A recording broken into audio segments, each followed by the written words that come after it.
Il a défié l'occupation américaine en Haïti. Il a mené une résistance farouche. Mais il a été trahi, exécuté, sa dépouille mortelle exhibée comme un trophée. Aujourd'hui, les amis, je vais vous raconter l'histoire d'un homme que vous connaissez probablement si vous avez regardé mes vidéos sur Haïti. C'est monsieur Charlemagne Péral. Nous sommes le 28 juillet 1915, quelques mois après le pillage de la réserve d'or de la Banque nationale d'Haïti par les militaires américains. Ce jour-là, les marines américains envahissent Haïti sous prétexte de rétablir l'ordre. En réalité, ils placent le pays sous tutelle, imposent une nouvelle constitution et prennent le contrôle des finances. Charlemagne Péral, à cette époque, fait partie de l'armée. Il est officier et il déserte pour mener une résistance. D'autant plus qu'il va se rallier aux Cacos. Les Cacos, si vous voulez, sont des paysans, des personnes lambda qui ont décidé de s'opposer aux troupes américaines parce que c'est ni plus ni moins qu'une colonisation de temps moderne.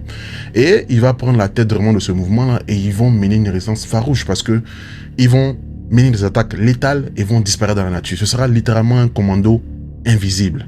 Mais un peu comme dans beaucoup d'histoires de lutte contre la colonisation, en 1919 survient un événement majeur. Charlemagne Peralt sera victime d'une trahison. Un homme du nom de Jean-Baptiste Conzé, ancien ami de combat de Charlemagne Peralt, va le trahir, va dire aux Américains où il est et pendant son sommeil, il sera abattu d'une balle dans la tête. Son corps sera exhibé, photographié, les photos seront distribuées dans tout le pays pour dissuader toute personne de se révolter. Mais ça va créer l'effet contraire parce que Charlemagne sera élevé au rang de héros, au rang de martyr.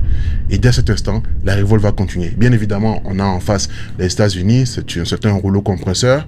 Mais l'idée ici, c'est de montrer le combat de cet homme, ce martyr, cet héros qui s'est battu corps et âme pour son pays. Mais à travers cette vidéo, il y a également un élément majeur. L'instabilité que connaît Haïti. Tous les troubles que connaît Haïti sont en majeure partie liés à de nombreux pays occidentaux, dont les États-Unis qui ont fait beaucoup de choses sombres. Mais il y a également la France, il y a également le Canada dans une moindre mesure. Les amis, dites-moi en commentaire ce que vous inspire cette histoire.